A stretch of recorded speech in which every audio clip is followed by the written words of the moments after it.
about to go live. You ain't slow down. Act like you got 'em skate. Act like you got 'em skate. Act like you got 'em skate. Act like you got 'em skate. Act like you got 'em skate. Go live, I'm finna go live. Go live, I'm finna go live. Go live, I'm finna go live. Go live, I'm finna go live.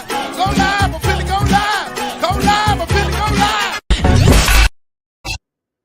What's up? What's up? What's up, everybody? Let me know everything looks good, sounds good on this early Friday morning. We already got 44 people in the building. Let me get a thumbs up right quick. Everything looks good, sounds good, and we'll get this thing rocking and rolling. So, it's early. Okay, we got a big one today. Yes, I want to get a thumbs up right quick to make sure everything looks good, sounds good, and we're ready to rock and roll. I need to make a test. All right, we got a big thumbs up right here. Yo, what's up with you, man? Been a long time no here, man. Where you been? Where you been? All right, got a thumbs up right there from Tech Talk. Wow, I appreciate it. Brock, you're always in the building. Brock, appreciate you. So as always, thank you. I appreciate it. Guys, maybe give him a picture right now for the stream side I've been hearing. Trending that way, but let me go to give him this opportunity. Olaus Alinen is the Finland phenom. All right, coming out of Tori, Finland. Moved uh, Elizabeth Connecticut.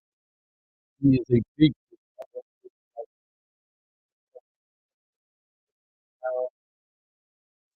sound on this stuff. Sound is so good.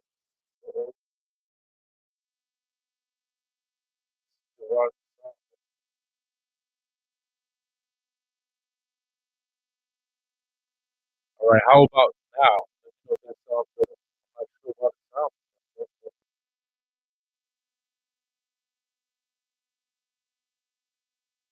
I don't know what it's. I don't know.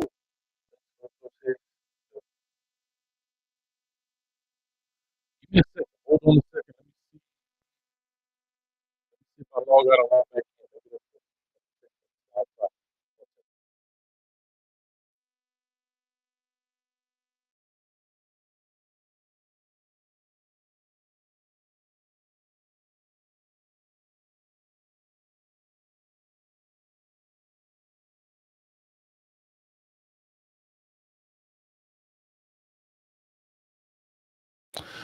All right, hopefully that's better. I'm not sure if the sound is still messed up or not. Let me know if I got a thumbs up real quick if the sound is bad. I'm not sure why the sound is bad, but Daytona B says that's better. All right, hopefully that's better. I'm not sure why I did that. Sometimes you got to log out and log back in. All right, is it good or is it better? I want to know. I want to make sure it's good. All right, we got a thumbs up, crystal clear now, Coach. Again, I don't know why these things happen. Put a little Timmy internet service, I guess, around here. But anyway, let me go ahead and get this thing started. We got 124 in the building. As you come on in, man, make sure you go ahead and hit the like button, hit the subscribe button as well. Also, I had to turn on the. I tell people all the time I have to now turn on the subscribers only that can leave comments simply because the bots, man, are killing the chat. They eat up the thing with all that crazy stuff pouring here and all of that foolishness. So we don't want to get into that. But anyway, so if you would like to leave a comment, please go ahead and just subscribe. It's free, cost you nothing. Go ahead and make it happen. Metcalf in the building, ain't seen you in a while. What's going on with you? Says good morning, Coach. It is morning, huh? All right, we got a lot of thumbs up. But anyway, all right. So Olaus Alinen is the Finland phenom, and he has moved here in early 21 to play football here in the United States, and he's in Windsor, Connecticut, playing for the Loomis Chaffee School, if I said that correctly. I'm not sure if I pronounced that correctly. Somebody correct me and put it in there phonetically to make sure I said it right. But anyhow, there's been a lot of talk going on around him. A lot of people said that he was pretty much a shoe-in for Miami. I think Alabama has come in late to render his services, I guess. So we got a lot of Roll Tides in the building. We also got some Canes in the building, some Ohio State guys here, some Georgia. I haven't seen too much Oregon talk, I have to be honest. I haven't seen too much Oregon talk. about this young man, even though he put him in his top 5. Greg, what's going on? Greg Bush, man, how you doing, brother? I thought I saw my producer in the building. Let me make sure. I thought I saw her. She's been on vacation. There she go. I thought I saw her. Hey, Chanel in the building. Appreciate you, as always, for coming by. There we go. I knew there was some Buckeyes in here. Go Buckeyes. Look at you guys. King Kyle, you done woke up early this morning to come holler at your boy. I love it, man. But anyway, like I say, we got this young man coming. I heard he in the Under Armour top 50 or whatever. He had some struggles. That's what the people say. I did not get a chance to see that. But anyway, we're going to find out. I mean, he's a big guy. I think I saw some footage of him and Francis Mawigoa working out together during that camp. They were kind of going over some drills and whatever the case may be. So we'll find out. I would love to hear from you guys. I did do his WRE, and I'll put that here I'll just pop it up here in a second so you guys can see it if you didn't get a chance to check it out. So let me go ahead and do that now. I'll just play it kind of here in the background so you guys kind of get a feel if you didn't get a chance to see his talent. On this video, I talked about his run blocking. He does a great job with his leverage and run blocking, low pad level, rolls his hips through the run blocks. But he had to get some passing, right? His kick slide was a little lackadaisical. But he did hit me back. I have to say that. He responded to the tweet. When I put it out, I tag the guys when I do those videos, and he said, "Coach, I love the video." And he said, "My kick slide is something I've been working on, and it looks totally different now than what it did on film." King Kyle, stop playing. I know you're doing that to help me, so thank you. So what is a WRE? Yes, thank you for all the new time viewers out here. WRE stands for Watch, React, and Evaluate. That's where I watch their film, I react to it, and then I evaluate their film. Thank you, King Kyle. I appreciate that. And so I break down these players, and as you can see here, you'll get the sound. If you like to go watch it, just look on the channel. You'll see this right there. But anyhow, he's a big guy. He's strong. He has some things to learn, right? As you saw right there, that was a perfect little clip right there of his lackadaisical kick slide. Watch his kick slide. You got to be able to get back in football today. These guys are flying off the edge. Now, he may be able to get away with that in Windsor, Connecticut, playing against a couple of poor little Timmies, as we call them. But he'll have to learn that. No player comes in completely 100% prepared in all aspects of their game when they go to college. So, I mean, that's just an aspect of his game he has to work on, and that's pretty cool. So let's go ahead and open up the phone lines. We got about 20 minutes before he commits or the video comes on. As we get closer, as we get closer and we get phone calls in, I may have to interrupt you due to that because he'll come on and we don't want to miss a moment of it. So we have it all queued up and prepared and ready to rock and roll. Yeah, he throwing a dude out the bar. But that's poor little Timmy for y'all that don't know right there. So let's go ahead and open up the phone lines, 321-328-8235. Already 221 people in the building. I'm loving it, man. You guys are up. Some people are at work. Some people are not. But the fact that you're here with me, I appreciate it. So let's go ahead and get this thing rocking and rolling. I would love to hear from the fan bases, all fan bases, about this potential commit and what are your thoughts about him. Crazy Kane Nation says, "Coach, I'm live with it at work. I love it. Happy Friday, everybody." DeMonta Carter says, "Coach Hayes, I think he's going to the U." Oh, we're going to find out. Call in. Let's talk about it. I know some people are at work. Some people just sitting in the window, drinking some coffee, enjoying this Friday morning as well. We have some big news. I will be at the Malik Bryant signing as well. We'll live stream that the best of our ability. I tried to work on the Wi-Fi over there. It's a little choppy, y'all. So if it's a little shaky, you got to deal with me. But we will be there live in person for the Malik Bryant commitment in Orlando. So let's get this thing rocking and rolling. We'll talk about that more. I've done his WRE, the Watch, React, and Evaluate as well. Now we drinking cane juice. Yes, sir. I didn't want to put it out there, but yeah, we want that cane juice early in the morning because it's 5 o'clock somewhere. I love it. I love it. I love it. Anyway, come on, guys. Don't be shy. It's 223 in the building. There we go. I already knew my man was going to call in. Shot-town Kane in the building. Talk to me. Good morning, Coach. How you feeling? I'm good. I'm good. Hold on real quick. Somebody said Cali. Marlon says, and Cali, Coach, 3 hours behind you, but it's all about the you. Hey, man, I don't set the commitment times. I don't know. I've never seen a guy commit this early at 9 a.m., man. So, not on the East Coast, at least. I've seen him do it on the West Coast, but again, it's 12 o'clock here. So, yes, you're 100% right, but guess what? If you want to know, get out the bed.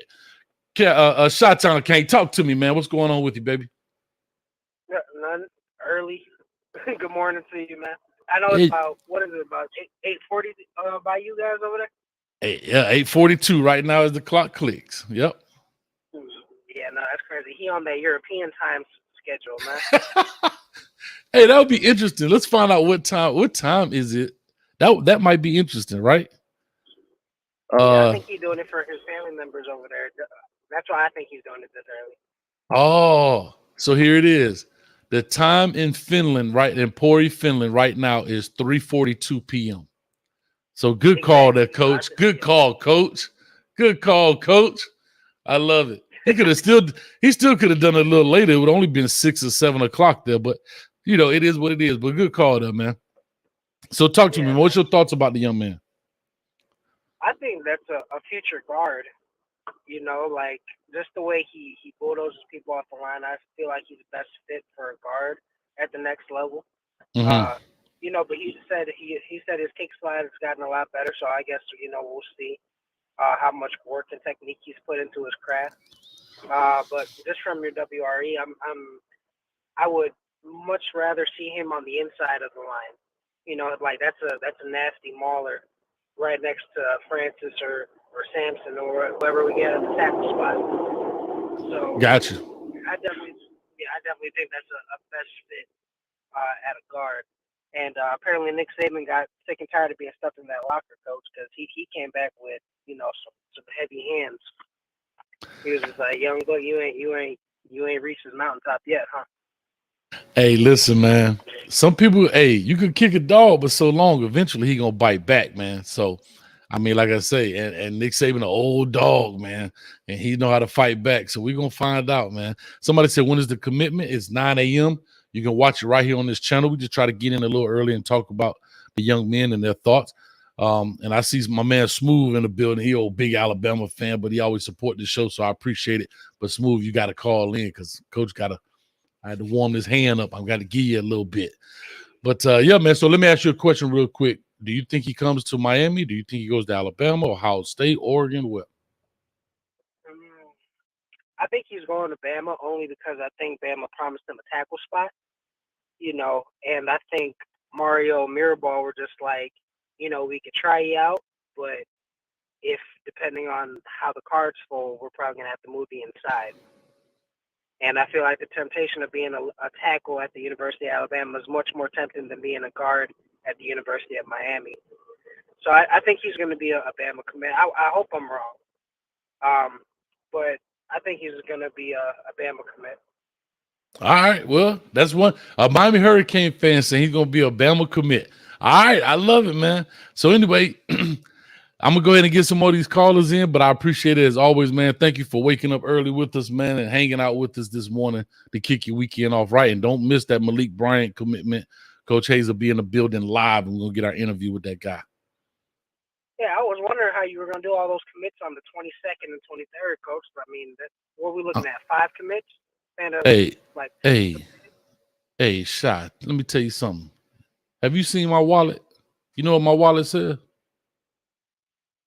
My wallet say BMF, WRE. No, it say BMF, and you know what that stands for. If y'all ever seen Pulp Fiction, I'm a bad. Shut your mouth. I was only talking about Hayes.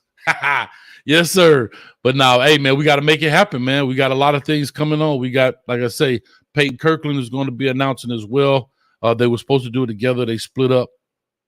But they're going to do it, I think, at different times. Unfortunately, they're on 2 different ends of the city, so I can't do both. I'm going to try to get back, to be honest. I'm gonna try to get back and live stream Peyton Kirkland's on the channel. So hopefully we'll see. All right, coach, you better drink that cane juice, man. I'm trying to tell you, it's running through my veins, boy. Running through my veins. Appreciate you, man. All right, coach. All right. Oh man, we got a new feature in the building. 973 area code. Call or talk to us. Give us your name, where you calling from. It's John from New Jersey. How you doing, buddy? John, how are you, man? How are you doing on this fine Friday morning? Doing good. How are you doing, Coach? All right? I'm doing good, man. Hey, up and at it. I normally in the summer I have owl hours. I move in the middle of the night, but Coach got to get up and make it happen, man. Talk to me. Yeah, I know you got this big commitments coming the next few days, and let's not forget that if Miami has, I'm a Miami fan. If Miami has a big season, these guys could switch. Okay. Because I like remember, now this guy's seeing Alabama as a proven product, and they, track record the last 10 years or so, and these players getting drafted. And Miami only had one player drafted last year, right? Yeah, they did. Jonathan Ford. So yeah, we only had and it was what, 6th round, I think. I think he was a 6th round guy at right. that. I mean, that's pretty sad. So they had a record of those years, how many in a row of first round draft picks, right? Of course. I mean, like I said, it's hard to turn down an established program that's constantly winning. And the fact that not only that it's winning, because again, I know this is going to sound hypocritical or oxymoronic, but winning is not it to everybody, right? Meaning some people go to schools for the coaching. Some guys go to the schools for the culture. Some guys go to the school because of the relationship, not because of the W's. But I mean, Alabama pretty much has done all of those things. They're winning.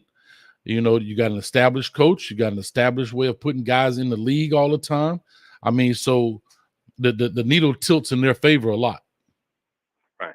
And then, of course, you're talking about feedback from the other players and the other stuff. What happens this year could switch a guy like that. If he was that close and he flipped to Alabama or it's still that way, he could change his mind. Yeah, definitely. I mean, it happens all the time. And here's the flip side of that, John. People think that people are going to flip just to maybe Miami, but Miami may have some flips that may flip out, right? And so this thing is fluid, man. And these coaches don't give up. Just because you verbally commit to a school, they will literally call you the moment after you commit and be like, "You sure? You sure?" I'm telling you, man, they are relentless, man. They'll call your mom. They're going to get everybody's phone number. So yeah, they definitely will. And obviously Miami, I'm a Miami fan now. I met Tyler Van Dyke many years ago in Martha's Vineyard and played golf. Well, my son played golf with him. And wow, I think his year is going to be big. I think everybody's talking about it, but I think they don't realize how much better he got and how good he could become. Yeah, because he pops on the scene quickly, right? Like he comes in after the injury and people kind of skeptical. There was a whole bunch of talk about oh, well, who is he playing against and this, that, and the other. And for quarterbacks, that's a little different. For quarterbacks, that's like, you still got to throw the ball. You still got to hit the target. You still have to be to anticipate, coverage and so forth. So when you talk about competition, I look at more of what you do with the ball more than who you're competing against, if that makes sense, right? When it comes to quarterback. And so when he pops on the scene, that A&M receiver got in a lot of trouble yesterday, right? Yeah, he had a DUI or DWI or something like that. And gun possession and stuff and all kinds of crazy stuff. So I think that game marks his season that's going to be big. That game, now it doesn't matter if they win or lose. We're just talking about him performing very well on the road at A&M and, tight game or wins the game. That'll mark notice that, wait a second, something's different going on here, right? Yeah, no, it definitely will. I mean, it definitely will. That would be huge. If they win that game, that would be a game that I believe the Miami Hurricanes need. We not typically, but I'm gonna just say in the past few years, but we know it's been more than few, that the Miami Hurricanes have not won big games. And that would be a huge game. That would be a real culture. It would show that the culture is shifting. Not because you win one game, it hasn't shifted, but it is shifting. So I think they win that game, and I think they lose to Clemson, and then play them in the ACC championship game. Ooh, that's tough. I like it. We'll find out real quick, though. But, John, thank you, man. I appreciate you calling, Coach, great job, bud. Thanks, man. I appreciate it. Talk to you soon. You too. Have a good weekend. Smooth, go ahead and give us a call, man. I want to talk to a Bama fan. We had 2 Miami fans. I didn't ask him which school did he think he'd like to go to. I mean, which school do you think he'll pick? But anyway, Smooth, you know you ain't got no job. Ain't no jobs in Alabama. So don't act like you at work. Go on and call in and get this work. Come and get this work. You ain't at work. Come get this work. And some people asked, has he committed yet? No, he does not actually commit until 9 a.m. So that's what we're waiting on right now. So we're about 9 minutes out. We like to just simply go through this about 30 minutes earlier just to talk about the young man. I think just talk about the young man, get fans' thoughts on him and everything else before he actually does the commitment. Call or talk to us. Give us your name, where you're calling from. What's up, Coach? This your boy Smooth. Smooth, hold your chin out about 6 inches. Ready? Gotcha, Smooth. What's up with you, baby? No, we got y'all this morning. I think we're gonna get all, but I know Nick Saban want them bad. Yeah, like so. It's funny how he made a big push, right? He made a big push. Yeah. I guess at the end because he was trending towards Miami. That's what I was hearing. I know he has a top 5, but I did not hear about the other 3 schools. I really still haven't heard much about Oregon. I mean, of course, I know you say he had a good time there, whatever, but there was no real push on there. Ohio State, of course, was in the talks a little bit, but not heavily. And then Georgia as well. But hey, it's been a Miami-Alabama battle, from my understanding. Yeah. I know. Nick Saban, Alabama was on them hard for a little minute, and they was trending. And then he started liking Miami, so everybody felt like he was going to Miami. Then seemed like he kind of switched back to Alabama. So we'll find out soon, though. I think right now he honestly just a big kid, a project. And, I guess Saban slobbering at the mouth on him. Saban like them type of kids too. Sometimes, like you said, everybody not to finish project, and it might take them a couple of years to develop. But once they develop, hey, if he develop, he should be pretty good. I believe that. At Bama, you good, man. And I believe that, right, Smooth? Like, I believe that. And what's going to help him is their depth, right? Meaning he's not going to have to hurry up and get thrown into the fire. See, a lot of programs, sometimes they may be a little thin at a spot. And it's like, look, bro, you the last thing we got. Let's go.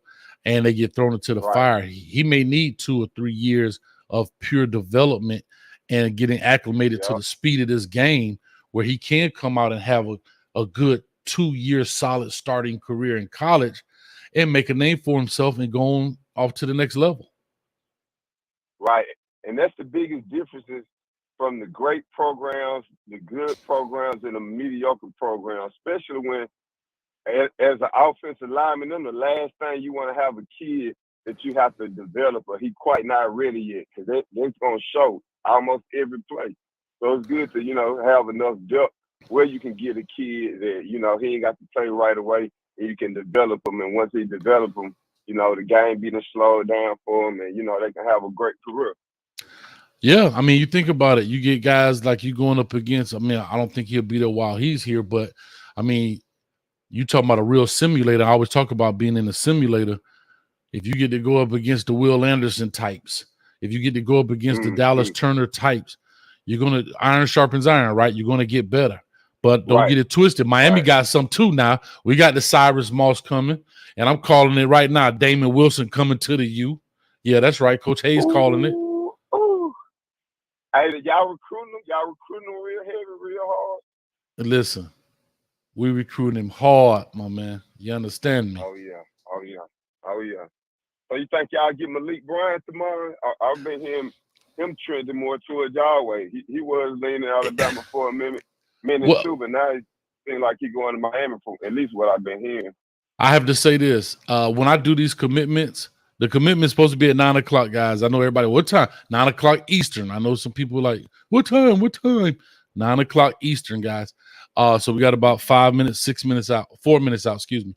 But so Malik Bryant, in essence, I've heard a lot of Florida and Miami. I didn't hear a lot about Alabama, but I've been hearing a lot of Florida, a lot of Miami. And I don't know. I don't know. Yeah. I have not a clue. And the thing is, I talk with them. I've met with the family about doing the commitment, and they be like, "Well, Coach, I say, listen, I don't want to know." You know what I mean? Because I don't want to be an insider. I'm not trying to be. That's me. I'm just. Even if I do know, y'all wouldn't know, because here's my biggest thing too. If it ever gets out, I don't ever want to think nobody say Coach Hayes ruined my day. Right. Because at the end of the day, you know what, Smooth? I tell people all the time, I say this a lot, but I'm a Miami fan, but a kid fanatic, and the kid has to do what's best for him. Do I want him to come to Miami? Definitely. Yeah. But if he goes somewhere else, I'm gonna root for him just the same until he play the crib. Right. Then guess what I got? Then guess what I got to give him? And slap. Get out of here with that foolishness, man. Yeah, man. So definitely, but other than that, it is what it is when it comes to this thing as well, man. But yes, Smooth. So who y'all got on the horizon, man? Who y'all got? Who the next big recruit y'all got coming in? Caleb Down. I just saw. Listen, I'm just about to do his film. He's committing on the 27th. I'm gonna spend this weekend doing his film. My birthday too. Nice little birthday gift. Well, happy birthday to you, man. Because I know maybe you'll be tuned in. Maybe you'll be tuned in when I do his commitment. Oh yeah. But yeah, as far as I know right now, off the top of my head, we're supposed to get this boy this morning. And then Caleb Down. Ooh, yeah, his film. He liked it. So I haven't seen his film. Y'all know I don't watch. Y'all know I don't watch the film before I do it. But I've started. When I do these, I build a research, start grabbing pictures off the internet and so forth. And I thought he was, but I found out he is Josh Downs, the receiver at North Carolina's brother. He's the father. His father played in the NFL for the Giants and a couple of people. But Dre Bly is his uncle, the DB coach. The big time North Carolina DB, played in the league. Right. But Dre Bly, who's the cornerback coach at Miami, at North Carolina now, is his uncle. And he about to straight put a wrinkle. He throwing a monkey wrench. He going straight, from what I'm hearing, Alabama. And his brother currently plays at North Carolina. His uncle coaches at North Carolina. They're from North Carolina. And he say, man, I'm going to Tuscaloosa, man. Hey, man, that's what we do. I heard that.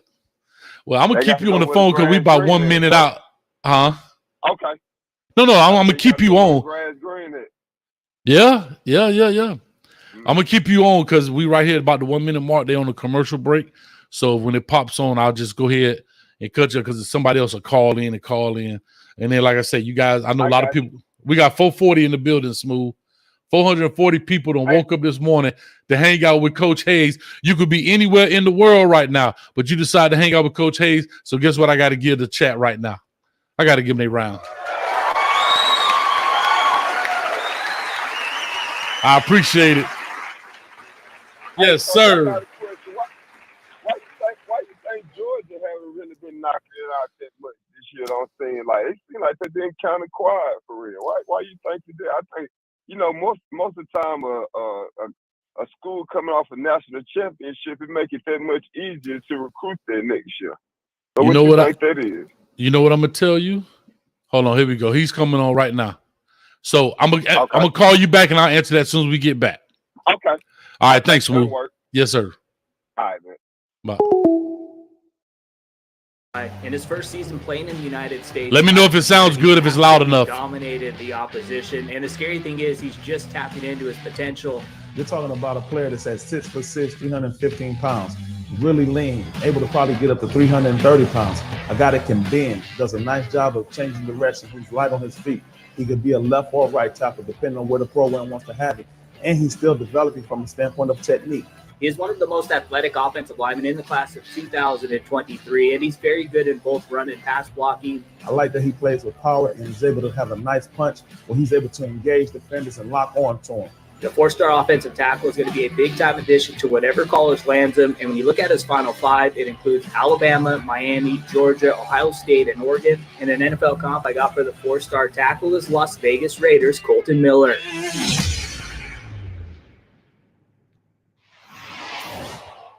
What's good, streaming people? This is CBS Sports HQ. I'm Tommy Tran, joined by four-star offensive lineman Olaus Alinen from Finland, all the way out there in Europe. Played his high school ball out in Connecticut, but of course, a big day for you, Olaus. And of course, we're going to get your decision. The hats are certainly in front of you. First question for you today.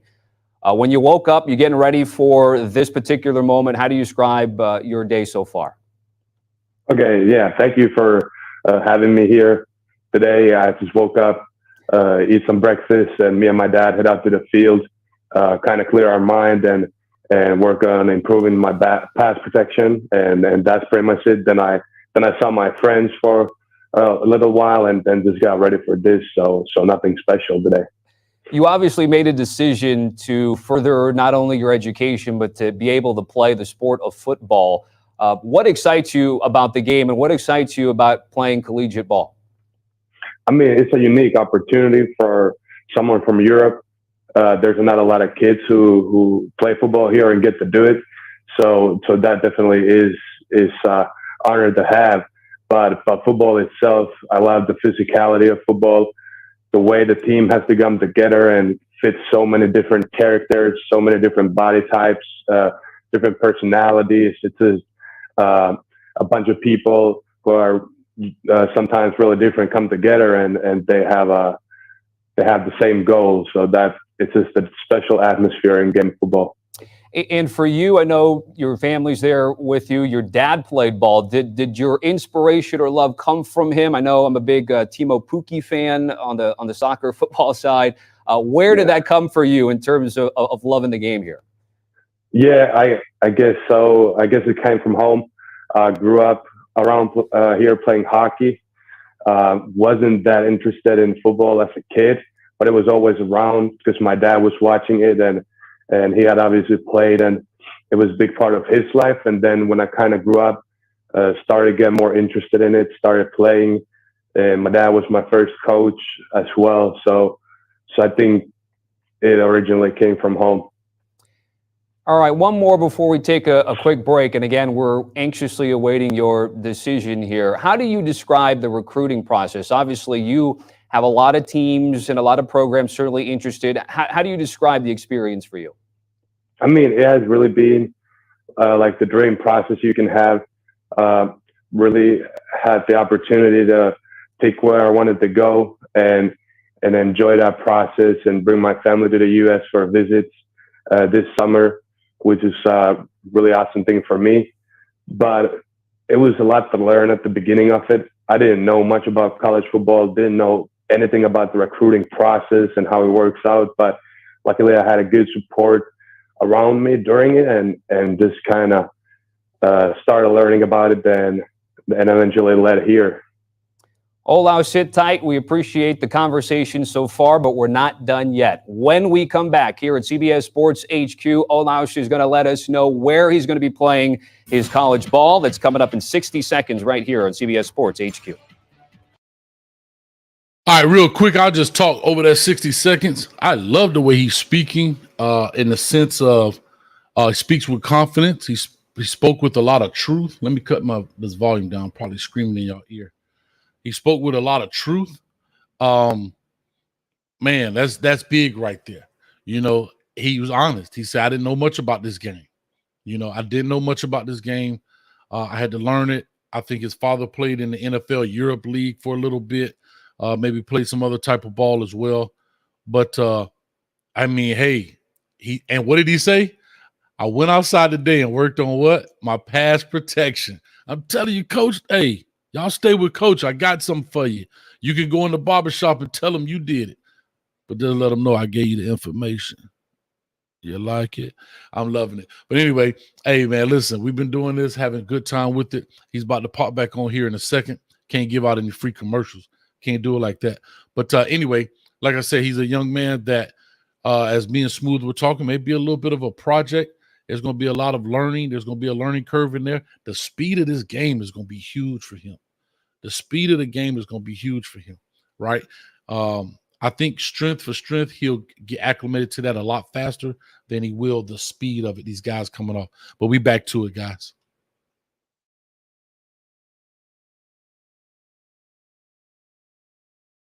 Olaus Alinen will be choosing between Alabama, Georgia, Miami, Oregon, Ohio State, among the others. 6'6", 315-pound senior from Loomis Chaffee School, the 118th overall prospect in the 23 class, and the #1 recruit from the state of Connecticut.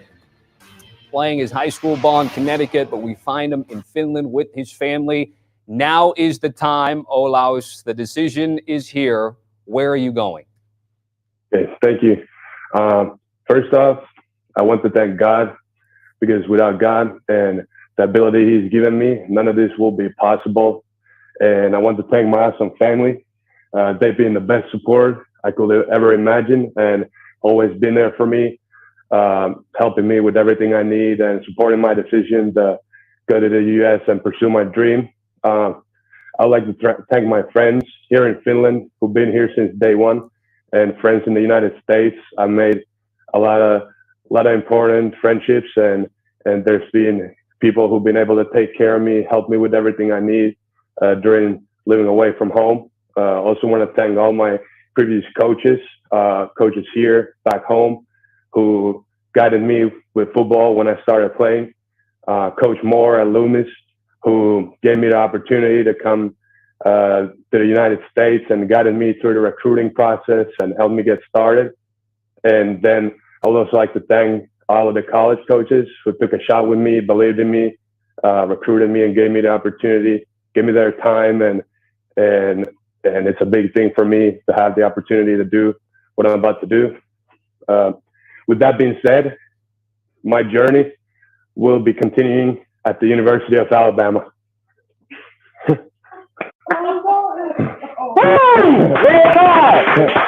There it is, ladies and gentlemen. Cover your ears, because it's about to go down. Cover your ears. The Roll Tide there in the building, and all the Crimson Tide and Alabama swag with the hat and the gear.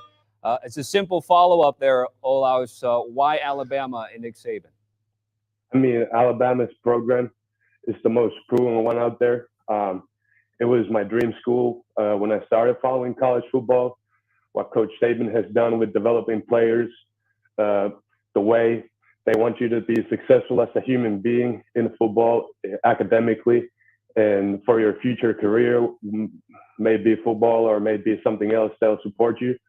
And I mean, it's just a place that has everything you need, really. And you get to play for the best program of all time. It's a huge honor. I'll let you get to celebrate with your family and friends, but I got a couple more questions before I let you go. How close was it for the second school or maybe the third school? Did you have a decision for Alabama early, or when did you ultimately decide that it was going to be Bama in the Crimson Tide? Yeah, I made my decision like 2 days ago. So it was really close for a long time, and the race was really tight. But after just talking with Coach Saban the last time before I committed, I realized it's the place where I want to go truly. And lastly, a message to all of those in Tuscaloosa and for the Crimson Tide. What message do you have when you get there, obviously supporting it and celebrating it now before you get back to the States? Yeah, definitely. Let's get to work and let's win some more championships and keep the dynasty going. Roll Tide. All right. Olaus Alinen joining us here on CBS Sports HQ. Congratulations. Thank you for the time and breaking it down here on CBS Sports HQ. Thank you for having me. All right, ladies and gentlemen, there you have it. There you have it. I already had people calling in. You're more than welcome to go ahead and call back in right now. I did want to give the young man his time. Let me see. I can put this back up here just so you guys can see that kind of stuff. But anyway, I did want to give the young man his time. Hey, he chose Alabama. I understand. He said he made a decision 2 days ago.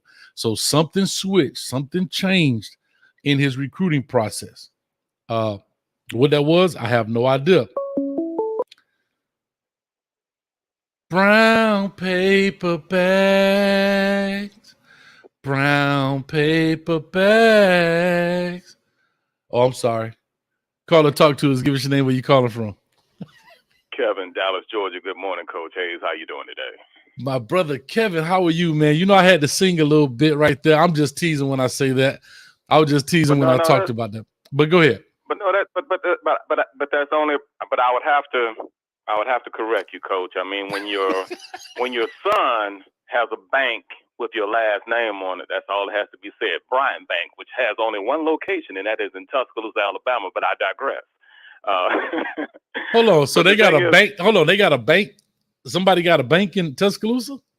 Well, I mean, it's a southeast. It's more like northwest Florida, southern Mississippi, and the state of Alabama as far as Bryant, Bryant Bank. So, I mean, it's not located in southern Florida, of course, but as far as northwest Florida, the state of Alabama, and southwest Mississippi. So, all right. Bryant Bank, it's named after Bear Bryant's son. So, I mean, it's it's not Bank of America, et cetera, but it's exclusively in southern, as far as the states in which we get the most recruits, as far as Alabama, Mississippi, and Florida. But Coach, hey, going back to what Smooth was talking about in reference to Georgia, the one thing that has been I don't know a better way to say it as far as what Kirby has done is that he has put a fence around the state of Georgia, but he allows everyone to come in through the side door or the window as far as to get recruits, because when it comes to the top recruits in the state of Georgia, they're going to Alabama, while the top recruits in Alabama are going, well, as of right now, only maybe one, possibly two will be going out of state. Mm-hmm. But as far as if I had to have an early Christmas present, Coach, when it comes to those guys on the list, I mean, I'm be honest with you, I'm not surprised that Olaus is going to Alabama. And the reason why I say that is because my biggest concern if he would have matriculated to Southern Florida would have been, I don't think he's ready for escalator excursion yet. That's my issue. I think he can more so handle Bessie May and Elder May, since they only had 3 teeth total. So, but I don't think I was really, really reluctant for him to go to Miami, because hey, I thought that his world would not have been the same the first time that as far as escalator excursion, because hey, he would have fell in love, Coach, and he would not have gone back to Finland, man. That's it. Now, I mean, because hey, your boy Streeter, the first thing he says, there's nothing to do in Tuscaloosa. There's so much to do, and unfortunately, there's so much to do and so much to do it with as far as South Florida. I heard that, man. Listen, well, here's my thing, Kevin, man. Like I said, I'm glad you're back on the scene. But for those, when I started singing Brown Paper Bag, it's simply because, remember when we got the Raul Aguero young man? Everybody, yes, see, it's funny how fan bases work, right? And I did it really jokingly, but I wanted to prove a point, because now Alabama fans are here saying, what, y'all accusing us of cheating?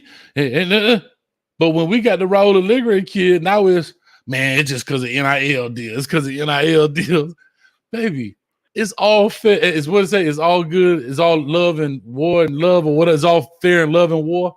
I'm just saying, these are the things that I mean when it comes to fan bases. Bro, you're not going to win them all. And it's not necessarily anybody cheated. I don't think Alabama cheated. I think they posed a great plan for this young man. He saw the vision and he went with it. I'm just being honest. I think he went with it. And I'm going to just say this. I believe Alabama was a better fit for him than Miami. And I'm going to explain why, Kevin, real quick. Just what I said earlier. He's going to take some time to develop, and he doesn't have to get thrown in the fire early. Right now, I think Smooth said the difference between good and great teams is the depth. We have to build this depth up. And right now, he's a young man that I believe personally, his number will get called really soon at Miami right now until we can build the depth up. We got to get the Francis Mauigoa type guys in, the guys that are almost there. They may not be all the way there, but they're almost there. This guy has a little bit more work to do. So I think Alabama may be a better fit for him because he has more time to develop than being thrown in the fire just because, we got 2 guys, if that makes sense. Totally. And that's the thing, Coach, as far as when it comes to that recruiting part, and I'm just going to hit it for a minute, and that is in reference to Miami is a directive. And right now, as far as one thing that all fans have to be aware of, as far as if your NIL, as far as your name, image, and likeness, is it controlled by a directive, which is one person, or a collective, which is a group of people? And the one thing that has been brought to my attention in reference to Miami is that it is a directive, as far as Mr. Reeves, which I guess he would be AKA Don Corleone. So I mean, and the thing is, hey, there's nothing wrong with that. And when it comes to recruiting, as you so eloquently stated, I mean, it is, hey, you win some, you lose some. But the thing is, that's the difference between fans and fanatics, Coach. Mm-hmm. Oh, did I lose him? Oh, you back? Hello? Yeah, no, you back.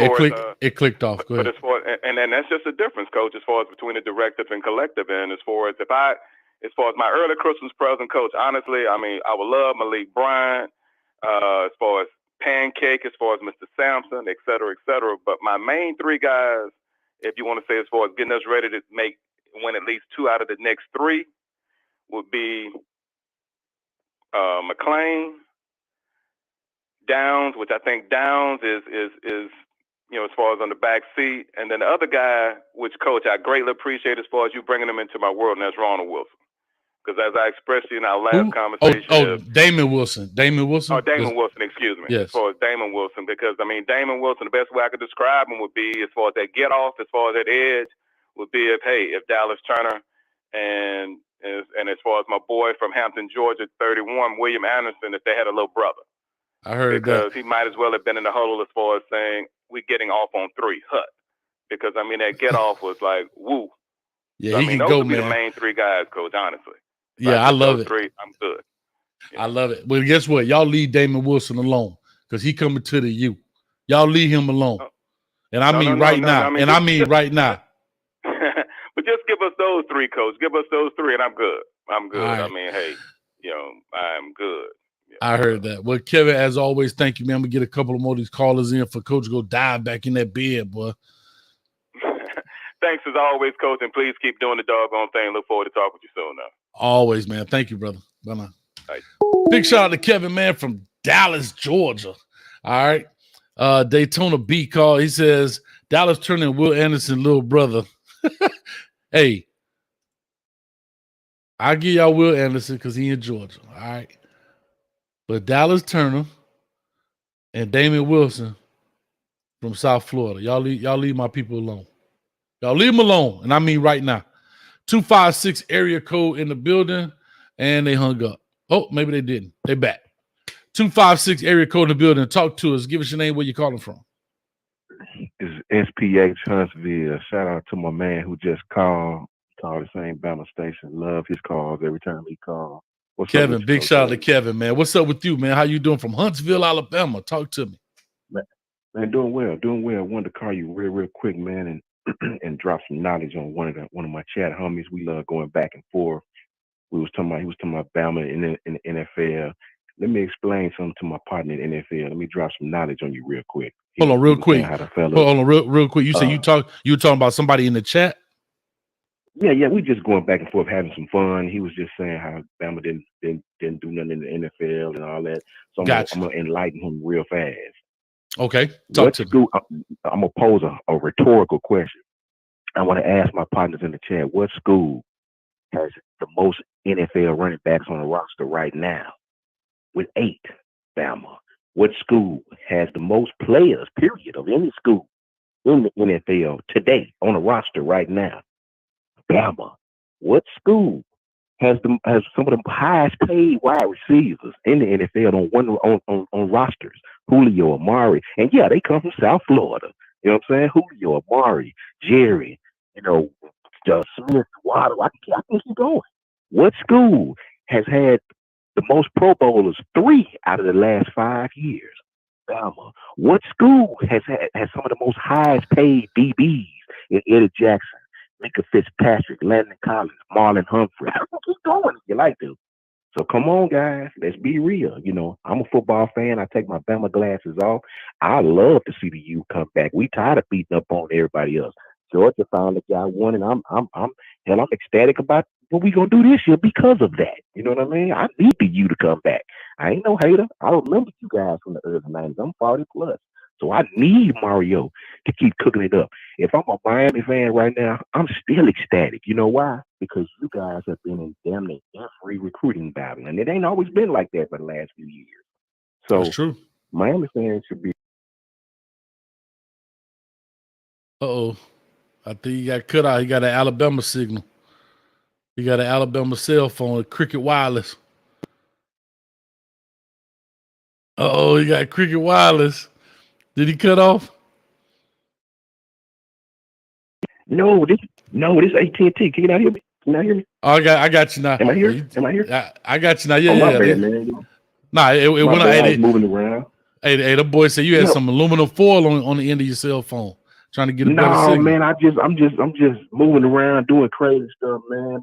But to wrap it up, what I wanted to say was, as a Bama fan, I wanted to tell Miami fans, I can remember when you guys were in no recruiting battle for the top kids in the last couple of years. Now Mario cooking something up down there. He got you guys, and the footing is in the door. You in every recruiting battle, man, and that's where it starts. That's where it starts, brother. So you win some, you lose some. You know what I mean? That's the name of the game. But the question is to gather as much talent as you can and do it between the white lines. So I love it. Shout out you to right. Miami. Shout out to Coach Hayes football. You know what I mean? And hey, man, let's get it. I need for y'all to be back. I need you to come back. So let me ask you this one thing. What's your name again, brother? My name is Sean from Huntsville. All right, Sean. All right, Sean. Uh-huh. So I like what you said, and I'm gonna give the easy comeback, right? I'm gonna take the low hanging fruit right here. Okay. So I get the Alabama and facts are facts and stats are stats and all of that good stuff. Right.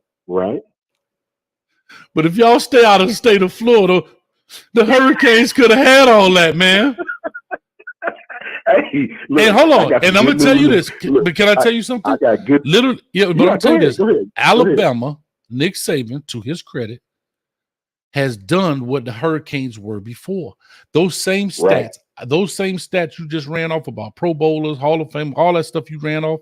I guarantee if you look at those from the 90s, early 2000s, it's the same thing. It goes to show you. Of course. It goes to show you it's the player. Bro, I tell people this all the time. Ken Dorsey, and not to go back in La La Land, but Ken Dorsey will go down as one of the best Miami Hurricanes quarterbacks to play, but was one of the worst athletes on the football field. Think about this. Just think about this. And I don't even know if Alabama has had this at this point. Even as good as they are, I don't know if they had this. Uh-huh. Ken Dorsey goes in the huddle. And then we just talking offense. I ain't even get to the defensive side. Right. He looks to his left, looks to his right. He looks at Andre Johnson, Pro Bowler, Hall of Fame. Reggie Wayne, Pro Bowler, Hall of Fame. Santana Moss, Pro Bowler. I don't know if they give him Hall of Fame, but potentially, probably. Right. That's just the receiver. That's just some of them. Then he says, wait a minute. Hold on. I got a tight end here, Jeremy Shockey. Behind him, Kellen Winslow. Both of them Pro Bowlers, right? Shockey may go down Hall of Fame. I know Winslow ain't going to go down to nothing but an inmate at this point, and that's okay. Then he says, wait a minute. They double covering us. Let's run the ball. I got Willis McGahee, Frank Gore, Clinton Portis was on the teams. Right. I mean, Pro Bowler, Hall of Famers. Frank Gore. This man, Frank Gore, been playing as long as we've been bad in the NFL. Right, exactly. I mean, I'm just saying, like, and then remember, you still had a Tyrone Moss at that time who didn't, rest in peace to him, but didn't necessarily translate to the NFL, but had a decent career. I mean, I'm just talking about, look at the amount of people that were surrounding him at one given time. I'm telling you. And that's because if you think about it, those same players that I'm talking about stayed home, but recruiting was different. I talked about this before. I'm not going to go along on this. But because people stayed home, it shows the impact. Right now, Ja'Cory Brooks, that's at Alabama, would be equivalent to our Andre Johnson. Christian Leary, that was from Orlando, that's at Alabama, would have been equivalent to our Santana Moss. You understand? Running back. I'm just saying. Like those are the guys we used to keep. And if Larry Coker, looking Let for me the light battle switch you in the with this. dark. Think about this, Coach. Let me battle you and take your format. Remember, if you can remember in 2018, I think it was the 2018 class that ended up beating Georgia. The 2018-19 class. Well, it's a 2017 recruiting class, but the 2018-19 national championship game against Georgia. That 2017 class, with all due respect to Miami, I personally think is the best high school class as far as rewards and things they've done in college. In college, I know the pros still gonna be Miami, but the college 2017 class, think about this: 2 Biletnikoff winners in Jerry Jeudy and Devontae Smith. From the crib. Heisman I'm sorry, hold on. One of them from every time you say a kid, I'm gonna say from the crib. Go ahead, Jerry Jeudy from the crib. Okay. Look, Amari Cooper from the crib. Yeah. Look, 5 Heisman Trophy winners in the same class now. Well, 5 Heisman Trophy candidates. 2 winners. One winner in that class. In Tua, Tua was in that class. Heisman Trophy. Najee was in that class. Devontae Smith was in that class. And it was 2 more who were candidates but didn't win it. I just can't remember. It was 2 more guys that got invited, but they didn't win it. Outland Trophy Award winner Alex Leatherwood. You had multiple Maxwell Award winners and multiple Best Quarterback Award winner in Mac Jones. That's what it was, Mac Jones and Tua. I mean, that class had a Doak Walker Award winner in Najee Harris. That class had every award you could possibly win in that class. And when you think about that same football team that won the championship that year, Tua, Mac Jones, you in the huddle with Alex Leatherwood, Evan Neal, Jedrick Wills of the Cleveland Browns, Henry Ruggs, Jerry Jeudy, Devontae Smith, and that year Calvin Ridley. You know what I mean? Them boys are freshmen. From the crib. You know what I mean? From the crib. From Florida. So, and then look at the backfield. You had, remember, Najee didn't start that year. That was Josh Jacobs and Damian Harris, then Najee, then B. Rob. I mean, so, I need for the U to come back. Because every time we win, we should have won. Every time we lost, it's a big deal. So I need the U to get in this mix of things. And it's coming, man. It's coming. I can remember when you guys weren't in these recruiting battles. Look now. Every recruit got Miami in the top 5. And I love that, man. I love it.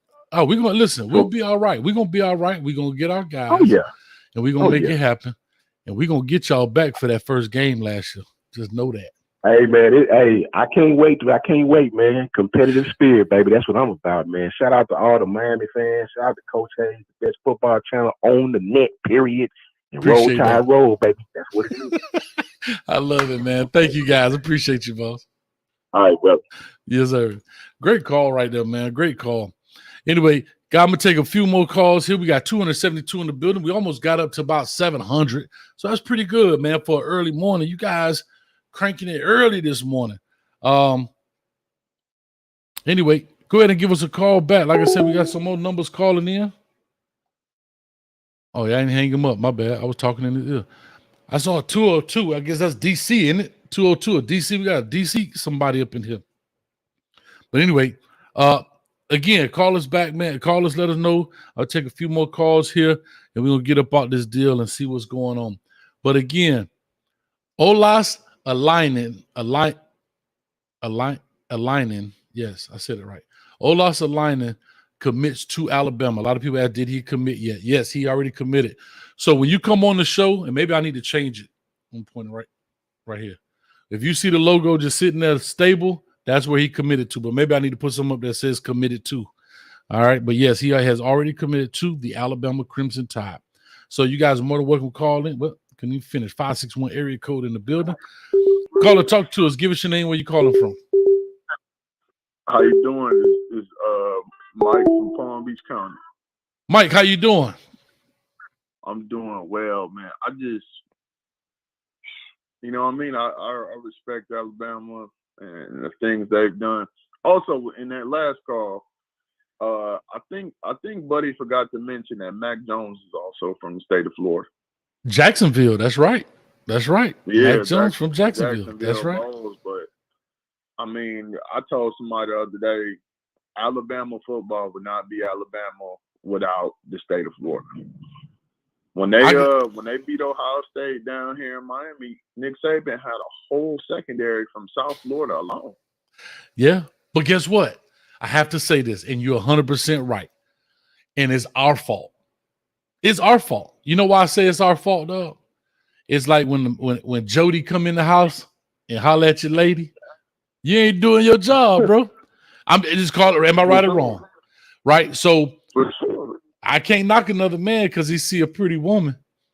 Hey, we got a bunch of them down here. It's a parallel. It's an analogy, guys. Y'all calm down. Yeah, Everybody want to Twitter finger me to death. But I'm just saying. So he like, look here. They got some goods down there. And if you don't protect it, they'll come get it.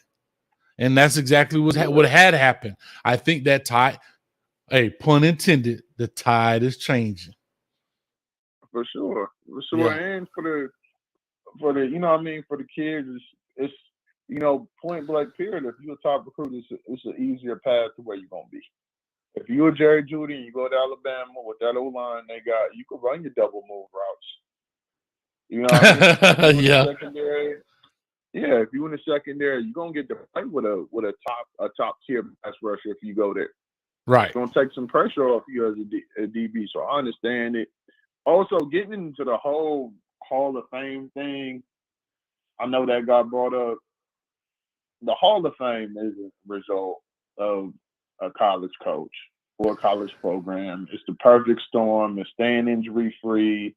It's fitting in the right schemes. I don't give any college a credit for producing Hall of Famers. Now, yeah, Miami has great talent back in the day. Alabama got great talent, but to say that college is the reason somebody in the Hall of Fame, I think that's a little stretch. You know what I mean?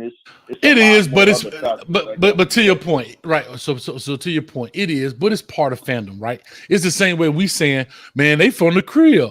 Well, they from the crib, right? Like you got to get, you want to steal your little credit. So I'm with what you're saying, but at the same time, it's like, Jared Jeudy from the crib. That's why we busting Alabama like stay from the crib, right? Now, who says Jared Jeudy wouldn't be the player he is if he would have came to Miami versus going to Alabama, right? But he from the crib. We want what's ours. So everybody wants their little piece of the pie when it comes to that. But what you're saying does make sense in the sense of being a Hall of Famer in the NFL. There's so much other development that goes on. But of course, everybody wants that. You know what I mean? Like, I see what you're saying. Yeah, everybody wants to say that. Like, he from my city. He from my city. But guess what? That dude probably been the same dude if he was born in Ocala, Florida, or he was born in Seattle. Like, his genetics had nothing to do with where he was born. You know what I mean? But everybody want to say, hey, Muhammad Ali from Louisville. You know what I'm saying? Like, hey, that's big time. Exactly. Yeah, sure enough.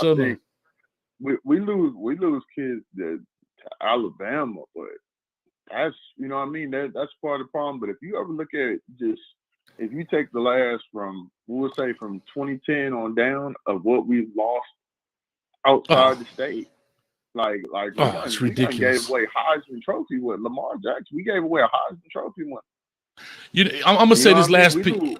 Yeah, but I'm gonna say this piece right here. And this is the big three's fault: Florida State, and Miami. We let too many kids get out of the state of Florida. I mean, and I don't know if you guys watched the Coach Me Coach podcast, but me and my homeboy Dom, who co-hosted with me, we were talking about what ifs. Like, what if these kids stayed in Florida? What if the Devin Bush stayed here? What if the Jared Jeudy, the Amari Cooper? What if, imagine, not even just Miami, if they would just stayed in the state of Florida, these three schools would have remained powerhouses. Of course you're gonna get some guys out of state, but I'm just saying, but keeping our guys in state. Even Derrick Henry, whatever, man. But if those Florida guys stay in the state of Florida in one of these three schools, you're talking about you literally would have, national championship teams. Yeah, it'll be the old school battles like it used to be. Look at the stuff we give to Ohio State. Joey Bosa and Nick Bosa should have been Miami Hurricanes. Come on. From Pimbo Ponds. The Bosa You know what I mean? brothers. We got the Yeah. Bosa brothers and Lamar Jackson. That's just those three players alone. It's a different program. You're right. I mean, think about it. The Bosa brothers. You have. I'm trying to think people who have gone on to other states that really had significant impact, and we knew they were going to be very good. I mean, it's a bunch of them, bro. I mean, I hate this. Even Georgia, even if they snuck away to Georgia. I brought Devin Bush. Yeah. But I brought this up. Yeah, but I brought this up. Yeah, but I brought this up. Even if a North Florida kid snuck off to Georgia, a panhandle kid maybe snuck off to Alabama, I can understand. Regional makes sense. But to sneak off to Ohio State, Michigan, that Big Ten country, oh golly. You know what I mean? Yeah. Sammy Watkins, Clemson. You know what I'm saying? Like, it's so much talent that left this state. And I blame all three universities. Those are big time recruits, but then I look at the combine this past year, and you see Tyquan Thornton, 6'3", out of Booker T. Washington. He goes to the combine and runs a 4.2, 4.2840. How did Miami let a kid that's 6'3" with 4.2 speed get out of their backyard? And you know what I mean? He wasn't a Jerry Jeudy type recruit, but how did they miss that one? And he had grades. He got into Baylor. I don't get it. It happens, man. But anyway, let me tell you, man, they got a new feature on here with call hold. I mean, with call where you hear that thing beeping? That's crazy. Yeah, I hear it. All right, man. Well, I appreciate you, man. Thanks a lot, brother. All right, all right, brother. That's a new function they got going on. Anyway, call or talk to us. DC, I believe, 202 area code. Give your name, where you calling from. What's up, Coach Hayes? It's Cannon. Cannon, what's up with you, Cannon? Not much. I have a quick question because I want somebody to explain to me why Bama is allowed to play all those out-of-conference games in the Southeast region. If they the big bad wolves, why don't they go out of the Southeast Conference and go play like Ohio State? Go out west and play some, just go on the road and play somebody. Like they're always playing either in the Mercedes-Benz Stadium or the Cowboy Stadium. No one points that out. What do you mean? So you got to give me some examples. You got to give me some examples. Okay, a good example. They played Miami last year down in Atlanta, right? Okay. Mercedes-Benz Stadium. A few years ago, like they always stay in that region. Either they're playing in Texas at Dallas Stadium or the Mercedes-Benz. Okay. I want them to be pulled out of that Southeast region. Go up there and play in the Midwest somewhere. Go play Ohio State or Ohio State. Go play up at Penn State. Go play at Notre Dame. Go play at Michigan. It's too comfortable for them. They stay in that Southeast region. Then they always have that cake game before they play their rivalries, and no one speaks about it. So it's always stacked in their favor. But I want these Bama fans to understand that those car dealership money is running out now. It's a level playing field, and we coming. People got to understand. We got in trouble with the bag man. Well, guess what? NIL is legal now, so we about to keep our players now. All right, so let me say this. I'm gonna say this, and this is where Coach Hayes try to keep it middle of the road. I really do. Yeah, I'm with you. Can I be honest? First of all, when you're on top, you set the rules. Would you agree? Yeah, but that goes back to when you play for the SEC. You set the rules. Yeah, but until somebody knocks you off, I don't like this feature here. They got this thing with this interruption thing. I got to see if it's a setting. But anyway, when you're on the top of the mountain, you're the king until somebody knocks you off the top of the mountain. Would you agree or disagree? Okay. True. So that's one. Until then, somebody got to knock them off. Second, and this is why I try to keep middle of the road. Second is on their schedule. That is strategically smart to get the doormat team before you go into the big game and now the playoffs. You give your guys time to heal. You give your time, guys, because that Iron Bowl when they play Auburn is usually going to be a conference deal and it can hurt you. So you got to give your guys. I mean, think about this. I'm looking at their schedule now. They start off with Utah. They play Texas. Then they play Texas. Where they playing Utah at? In Alabama, of course. There we go. You never. That's like saying we're gonna go to Bethune-Cookman, Daytona, and play Bethune. Nah, but I'm saying I remember not too long ago, Georgia played out of conference and went and played Clemson. So when they were going down, that's to these Clemson. Points and stuff, But I'm gonna show you. I'm gonna show you something. That's Clemson. So Alabama then goes to Texas. They got to go to Texas and play. Louisiana Monroe. They're gonna come to them. They play Vanderbilt at home. Then they go to Arkansas. Then they play at home at Texas A&M. They go to Tennessee. Now this is all SEC run now. Vanderbilt, Arkansas, Texas A&M, Tennessee, Mississippi State, LSU, Ole Miss. So that is 1, 2, 3, 4, 5, 6. That's 7 SEC conference games right down the back. Right. And then they come in and they play Austin P at the end and in Auburn. Well, I'm gonna say this, but but look what Miami does. We played 3 softies in the first 4 games. Yeah, we did. That's not smart.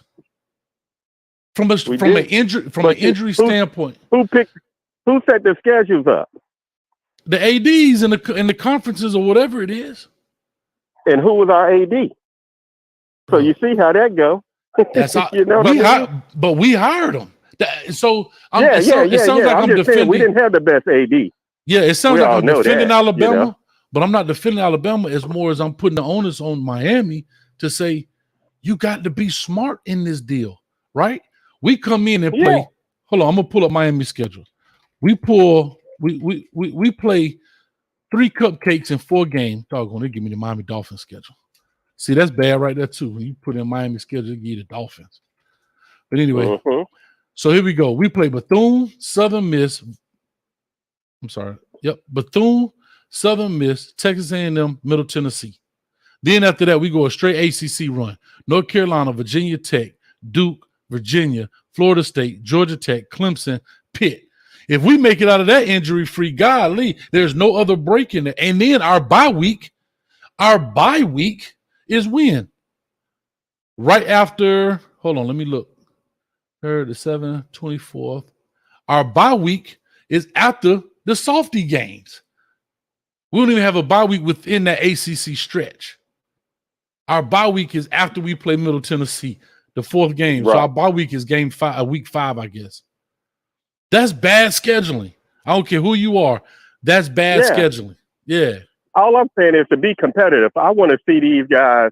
Everybody talk about how dominant they are, and I've seen them in person.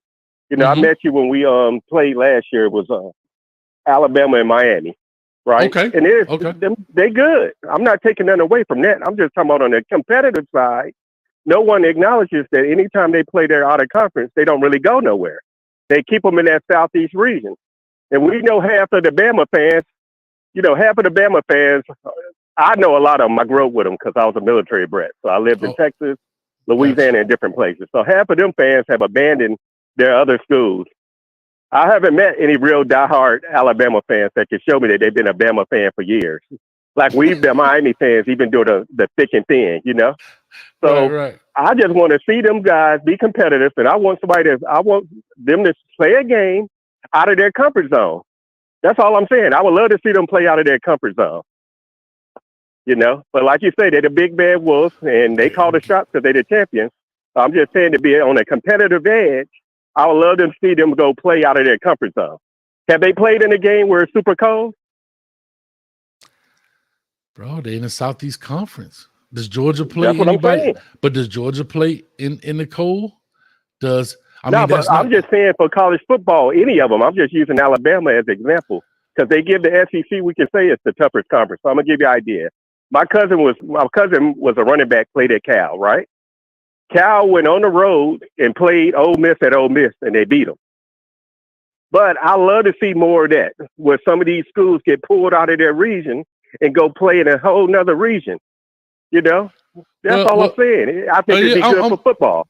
I'm with you, but it's also this too, right? It's also a thing of Cal and those other schools. They got to find some strength of schedule. They got to find some people to try to beat to big up their rankings. People, you know, you always hear about that strength of schedule. Hell, my conference is the strength of schedule. So why go try to find somebody outside my conference that play just as hard as my every weekend, every Saturday game. You know what I mean? If you really think about it, I mean, dog, you playing LSU, who just won a Natty 2 years ago. You play Georgia, who just won it last year, and it was in it before. You play everybody. I mean, if you think about it, right? The softest guy in there may be Vanderbilt from a conference standpoint. So I get where you're coming from. And if they change the layout of college football and move it around, like they're starting to do these mega conferences or whatever, where guys are kind of forced to go to now UCLA or go to, that kind of stuff, you'll probably start seeing these things. But for right now, I understand where you're coming from, but at the same time, that's the conference. That's kind of like, when you saw, I get where you're coming from, but right now you're the big dog on the top of the mountain until somebody knock you off. What you no worry, we coming back. I ain't even worried about it. We coming back. There you go. I love it. We coming back. I'm gonna roll with my squad. We coming back, and I want the next caller that's a Bama fan that talks about these teams. Tell me to name 6 Hall of Famers. I've never heard them do that. We can name them easy, and they still living and walking around. But that's all I got to say, Coach A. He said they still living and walking around. So what you saying? The Bama famous dead, man. Oh, that's terrible. I love it, man. Appreciate you, dog. Thank you, man. I guess he don't go. All right, that was good. That was good, man. Y'all tough to hang up on the man. Come on, man. Let that man ride out. All right. Somebody asking, did he commit? Yes, he committed right here to Alabama. He committed to Alabama right there. So there we go. All right, here we go. 850 area code. Caller, talk. Caller, talk to us. Give us your name. Where you calling from? What's up, Coach Hayes? It's Chris Kings for life, brother. What's going on, man? I'm good. From Georgia, brother. I'm good. You up early this morning, huh? Yeah, I just got off work, brother. I just happened to catch the notification. Someone told me to put it on at about 2:30 this morning. And I was like, oh, crap, I forgot Coach Hayes doing that. So let me go ahead and get my nap at work and go ahead and catch this commitment. So talk to me, man. What's your thoughts? Honestly, okay. Bama got one. See, the thing is like, I'm good with that. And I have to be honest with you, Coach. I'm very biased. I'm not going to stand on my own. I don't want to stand on my own soapbox, but I'm very biased when it comes to this recruiting coming to as far as players getting recruited by certain teams. Because, like I was in a space today on Twitter and they was talking about all kinds of stuff, talking about, well, not this morning, last night, talking about, Miami paying for players, they ain't did this, they ain't do that, this, that, and the third. But hold on, this is Georgia talking, this is Ohio State talking, this is Alabama talking, and everything. But my question is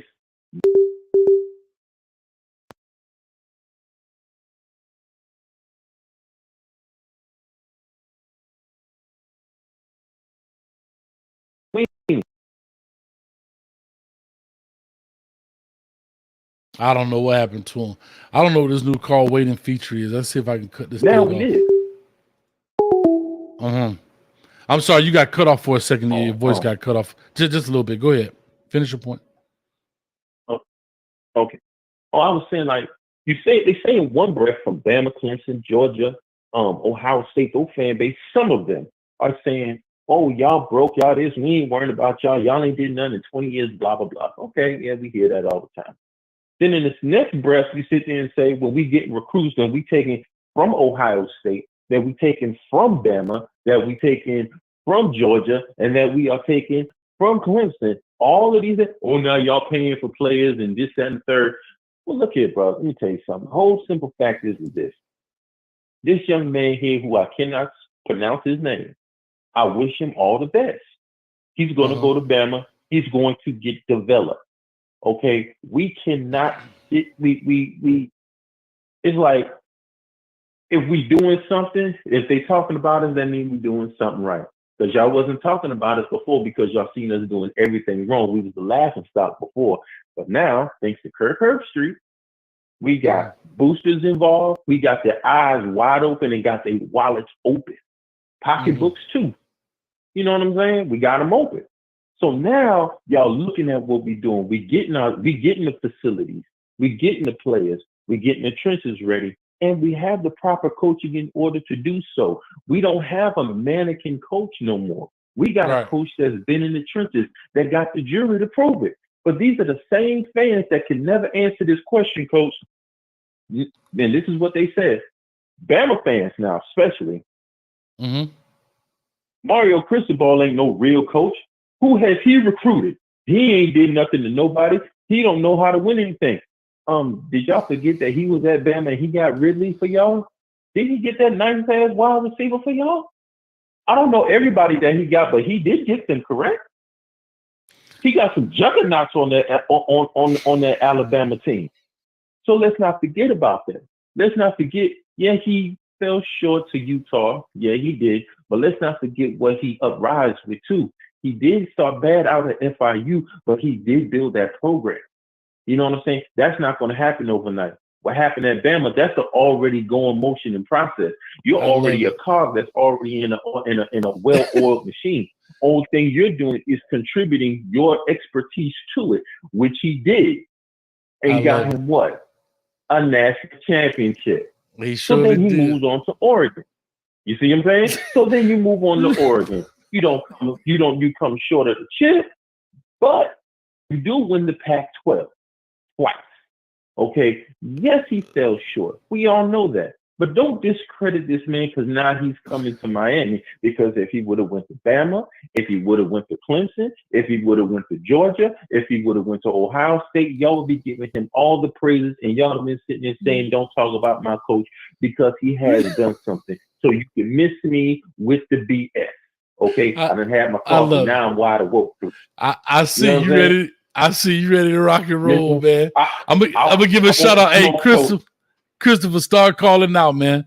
He told me I called 4 times. Hey, man, you got to beat these people to it, dog. They quick on this phone line, man. All right, dog. I appreciate you, man. I just let you go to get your vent on, man. Yeah, but I'm just saying, like, let us get our time. Why is it now that we got to pay? Bro, you're not gonna. Can I say this? Can I say this?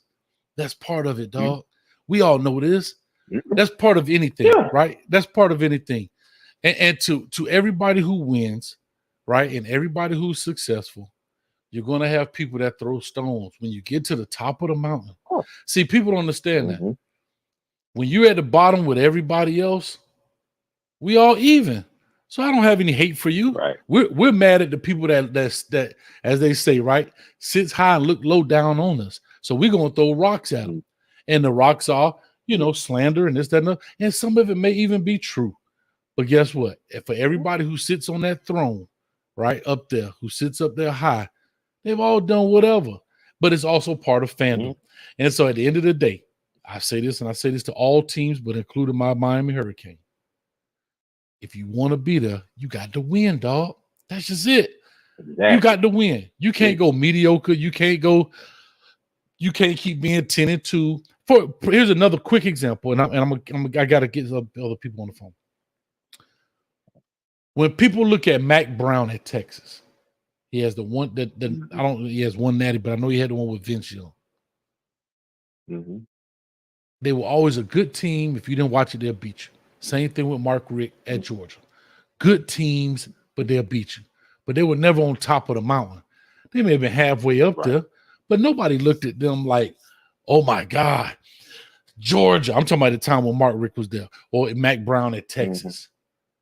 Like, they had a difference maker in Vince Young. But what I'm saying is these guys are not going to be etched in stone in history as the greatest of all time. You got to give Saban his due. You got to give guys their due. And our time is coming, but when it comes greatness, comes criticism.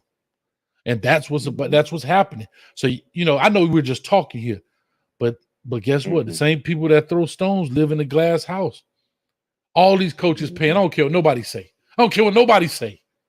They all paying. All of them. So yeah, like you said, you could miss me. You could miss me with the goody two shoes. George Washington, I would never tell a lie, cut down a cherry tree, bull crap. All of them was cutting checks, whether they did it themselves, which I doubt, but they all had bag men. They all did. They could miss me with that. I'm better than everybody else foolishness. All of them did. Not to what extent or whatever, but a sin is a sin at that point, and it is what it is. But brother, I gotta let you roll because I gotta get some more guys. I gotta get off. Coach gotta go get back in the bed, man. Tired.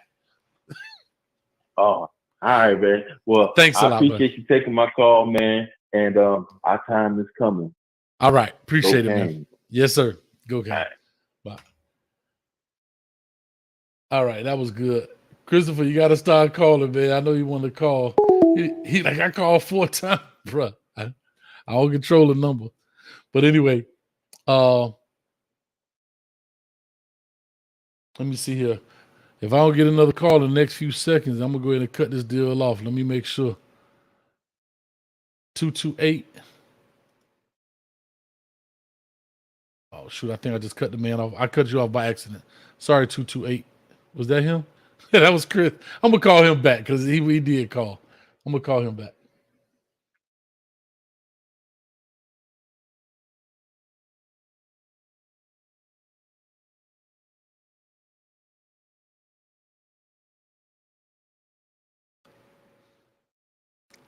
Oh, did they lock the phone line up? I'm going to call Chris back because he been wanting to call. And he was on the line, so I'm going to call him.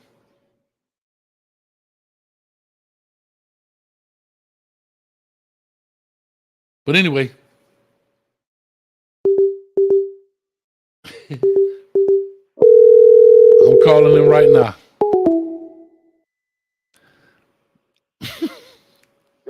Good morning, Coach. What's going on, man? How you doing, man? He like, I called 4 times. He like, I just did, Coach, twice. Hey, the phone lines get locked up over here, man. So, Christopher, talk to us, man. What's going on? Well, first off, I wanted to say good morning to you. Good morning to you, man. Secondly, I wanted to respond to that guy that called in about the Alabama's Hall of Fame players and us not going out and playing other teams and other conferences and all that. Okay, fair enough. That's fair. Like you were talking about the scheduling. We don't schedule them. They don't schedule us. So why do we got to go to them and play them? Why can't we compromise and play each other? I agree, right? There's a lot of guys that run from that, right? Let's be honest. If I'm a program, and I have to be honest with you, I thought personally Miami was foolish for scheduling Alabama last year. I don't know why they did that. We were nowhere near in the position. And you know what Deion Sanders said in his thing the other day? He was talking about he they had the big media days yesterday. Excuse me. Oh yeah. And Deion, they talked about Jackson State playing Jackson State playing Alabama. And you know what Deion said, which was brilliant? He said, we're not ready for that. He said, it ain't the quarterback, it ain't the DBs, it ain't the skill. It's the guys up front. We're not prepared. We don't have enough guys up front for that just yet. He said, give me a year or two, and maybe I can do that. But that's being smart. He said, I'm not going to sacrifice my kids for a payday. Nope, I agree. Right now, that's a juggernaut. That is a juggernaut that you have to go up against. And it is what it is. People may not like to hear to say that because I'm a Canes fan. I get it. But you have to understand, when you're in college football and your job, hear what I'm saying. And fans, listen to what I'm saying. See, fans don't have to go in there and face the music with the board of trustees and the president of the university about losing games. Right. But when your job is on the line based on W's or L's, you think those people are worried, including the athletic directors. Their job is based on programs winning and losing, right? Not just raising money. So why would I go to a point and schedule a game like that where I don't have to? Now, those smaller schools schedule it because they get a payday from it, right? Right. And they're not expected to win. Like a Michigan, when they play App State, they got paid, and guess what? They won and they got paid. It happened. ECU, lost to South Carolina State. No, to North Carolina A&T. It happens. But why put your team through that rigmarole and punishment and a lot of injury when you trying to win ball games out of conference? I wouldn't do it if I'm an AD. Call me a scaredy cat or not. You got to be strategic. Just because I got a machine gun don't mean I jump off the helicopter and just pray and spray. Huh? Right. Yes, sir. And I agree with you. I don't think the powerhouses or the Power 5 schools should play all these littler schools for money or whatever, because last year, I'm a Bama fan. You know that, Coach. I went to the New Mexico State game when we were playing them in Tuscaloosa. We had, I think, 3 or 4 of our players get injured in that one game that were starters or major contributors. So, no, I don't think we should pay them millions of dollars to come here so we can put 60 points on them. For what? For injuries? No, I don't think so. Well, you do it. I'm telling you why you do it, Christopher. You do it because, I mean, it's still a contact sport. You still can get hurt. No, New Mexico State still going to have 300-pound guys on their team. Somebody can roll over and get hurt. But you do it to give a break because, dog, people don't realize how people think it takes, that's why you play football games 7 days apart typically.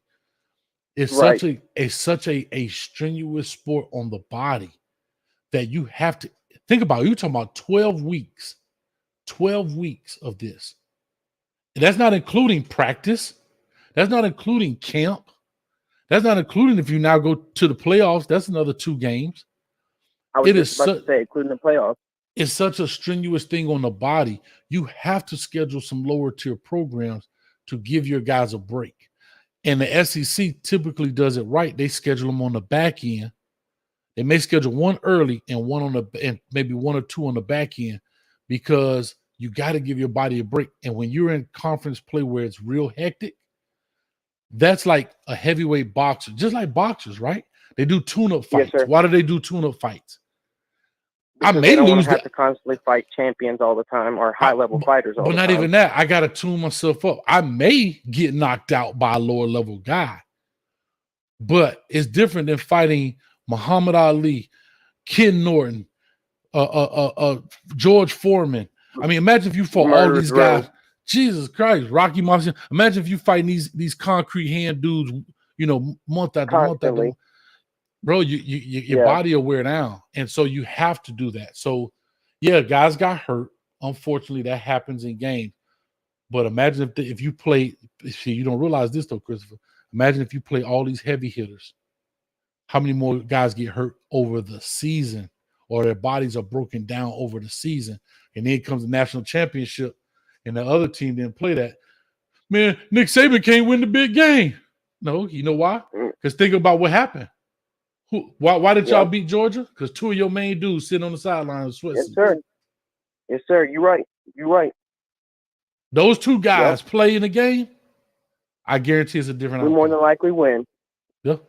And I agree with you. But the next thing I wanted to get to is the Hall of Famers.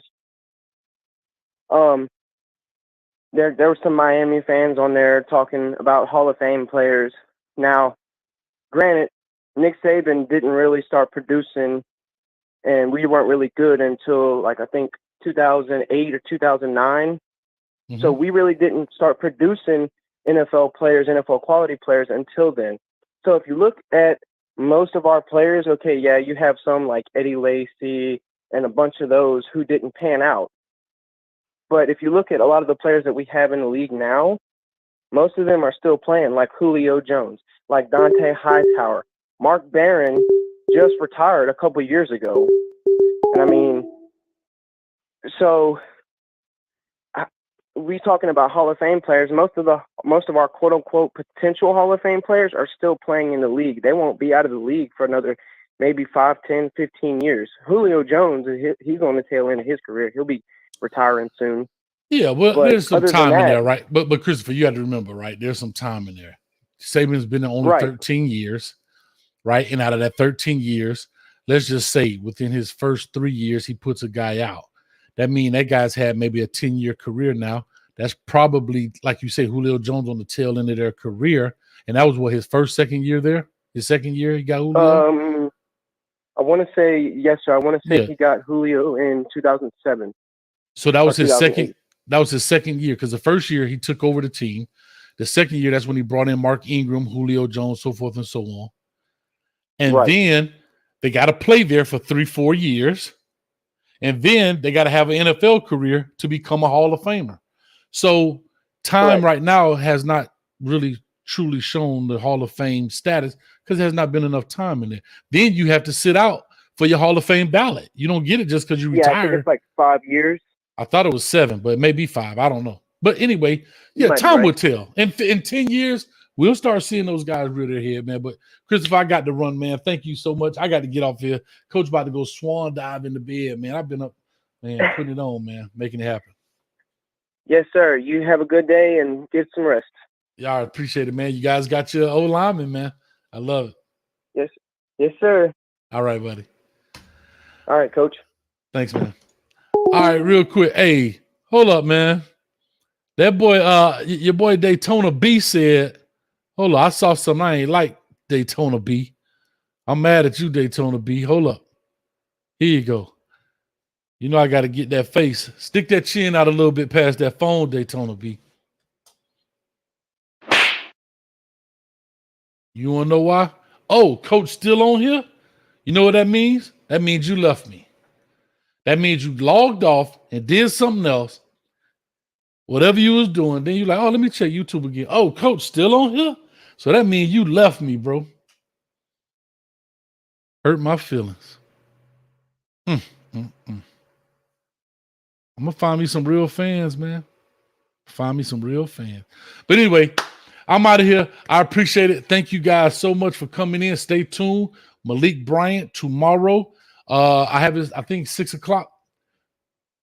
I got it up. I'm going to be putting it out today. So anyway, Malik Bryant's commitment's coming up. I'm going to try to get back to do Peyton Kirkland's in time. Hopefully I can get back in time and making it happen. Big shout out to Host One in the building. Always supporting. Much love, Coach. Appreciate you, Host One, man. You got to check us out. We'll be on them, Mondays cutting it up, man. And Street will be on there too, looking like Ron Isley or broke up Bobby Brown. But anyway, with all that being said, thank you guys so much for stopping through. We almost had 700 in the chat. It means a lot. It really does when it comes to you guys following the content. And Coach Hayes will catch you. Check out the WREs. Watch, react, and evaluate. Hit that subscribe button. Blow these guys up. I'm going to tell y'all something. I'm going to say this last thing. I'll be out of here. When I do those WREs, those players watch those things, right? And it's a lot of them hit me back. Coach, thank you so much, blah, blah, blah, blah, blah. They'll retweet it. But they be looking at the comments too, because I be catching them. They be telling on themselves. They're like, yeah, man, some people said I'm not fast enough.